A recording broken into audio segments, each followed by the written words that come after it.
Hello everyone, I'm Aparna Mishra and this is our second lecture. So in this lecture we'll learn about management levels. Okay, so let's discuss about each and every level of management. So the first one is top level management. अब इसमें board of directors, chairman, general manager, president, vice president, chief executive officer, financial officer, chief operating officers आते हैं. ये वो level है जहाँ पे maximum authority होती है. सो कंपनी का जो स्टेटस है, जो कंपनी का अपकमिंग फ्यूचर है, वो टोटली इन पे डिपेंड करता है, क्योंकि जो भी मेजर डिसीजंस, जो भी प्लान्स एंड पॉलिसीज़ बनाई जाती हैं, वो टॉप लेवल मैनेजमेंट ही बनाता है. साथ में जितनी भी एक्सटर्नल मीटिंग्स होती हैं, जैसे आपकी मीडिया से मीटिंग हो गई या सप्लायर्स, कॉम्पिटिटर्स से या किसी गवर्नमेंट ऑफिशियल से मीटिंग हो गई, तो उनकी डायरेक्ट जो डीलिंग्स होती हैं वो आपकी टॉप लेवल मैनेजमेंट से ही होती हैं. कोई भी एक्सटर्नल मीटिंग जो है वो टॉप लेवल मैनेजमेंट ही हैंडल करता है. इवन जो आपके short term and long term objectives होते हैं, वो भी टॉप लेवल मैनेजमेंट ही डिसाइड करता है. और ये सारे के सारे जो पॉलिसीज़, प्लान्स होते हैं, वो सारे के सारी कंपनी में इम्प्लीमेंट करवाए जाते हैं. All right. सो यहाँ पर we can take the example of a school where the principal belongs to the top level management, because each and every important kind of decision is taken by the principal.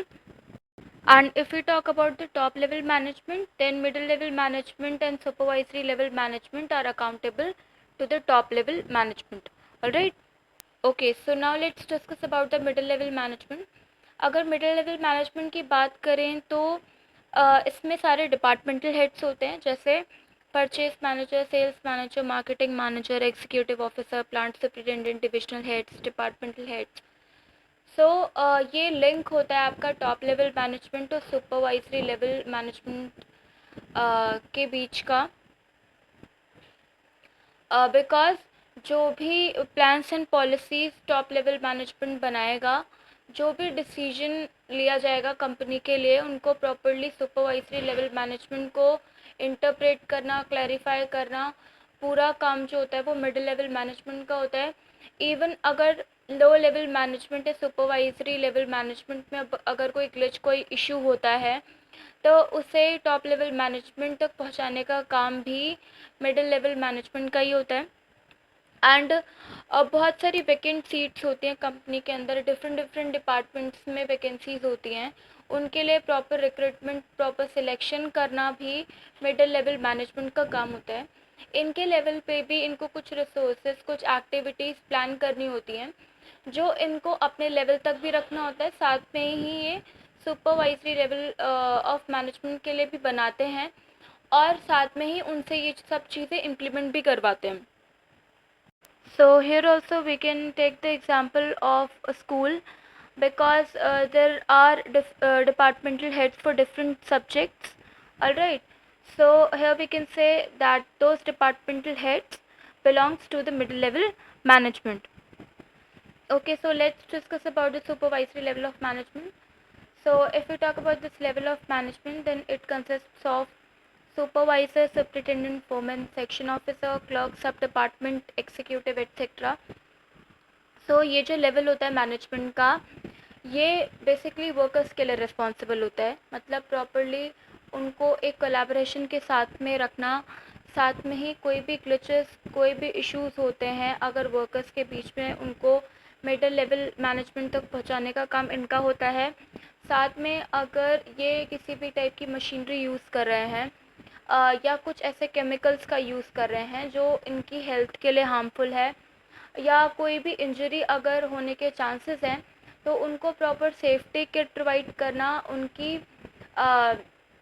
Safety का ध्यान रखना, ये सारा का सारा काम जो होता है वो आपका सुपरवाइजरी लेवल ऑफ मैनेजमेंट का होता है. So here also you can take the example of a school.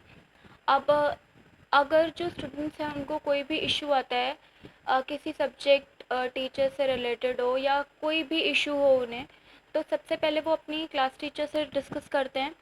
फिर जो क्लास टीचर होता है वो डिफरेंट डिपार्टमेंट्स को इन्फॉर्म करता है, जो भी डिपार्टमेंट उसके लिए रिस्पॉन्सिबल है.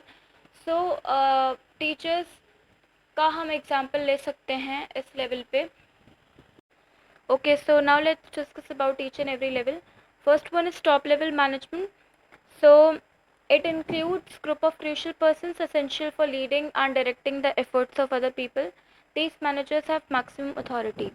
जैसे हमने डिस्कस किया था, जो भी प्लान्स पॉलिसीज़ होती हैं, जो भी डिसीजंस होते हैं, वो टॉप लेवल मैनेजमेंट ही लेता है. तो they provide a proper direction to the other people that are working in the company.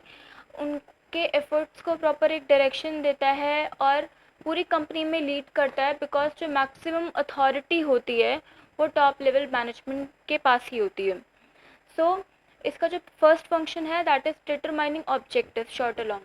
Alright, so if you talk about the short term objectives, then these are the objectives that are for less than 1 year, and long term objectives are those objectives that are for more than 1 year.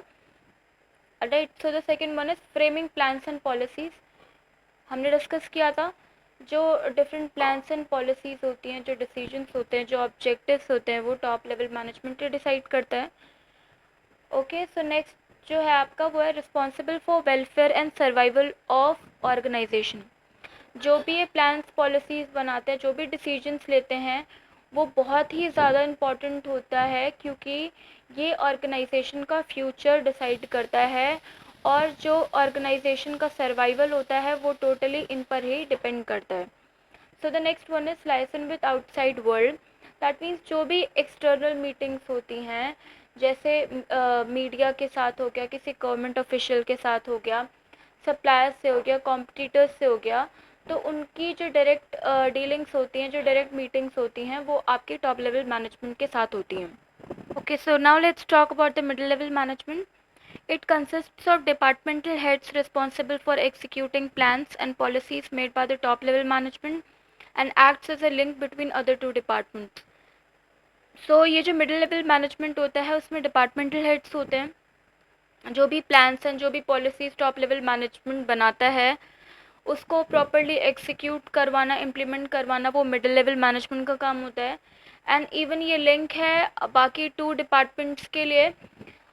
जैसा कि हमने discuss किया था, कोई भी glitches हैं supervisory level management के लिए उनको प्रॉपर्ली इन्फॉर्म करना टॉप लेवल मैनेजमेंट तक, और टॉप लेवल मैनेजमेंट का कोई भी प्लान, कोई भी डिसीजन आता है उसको प्रॉपर्ली लोअर लेवल मैनेजमेंट को इंटरप्रेट करना, क्लैरिफाई करने का काम भी मिडिल लेवल मैनेजमेंट का होता है. And if I talk about the functions, so the first one is interpretation of policies and plans framed by the top level management to the lower level of management. That means कोई भी plans policies top level management बना रहा है उसे properly implement करवाना, clarify करवाना, ये सारा का मिडिल लेवल मैनेजमेंट का होता है. सेकंड, ऑर्गेनाइजिंग द एक्टिविटीज़ और रिसोर्सेज. जो भी रिसोर्सेज, जो भी एक्टिविटीज़ होती है उनको प्रॉपर्ली ऑर्गेनाइज करना अपने लेवल पे भी, साथ में जो लोअर लेवल मैनेजमेंट है उनके लेवल पर भी, ये इनका सेकंड फंक्शन है. Third one is recruiting selecting employees for the department.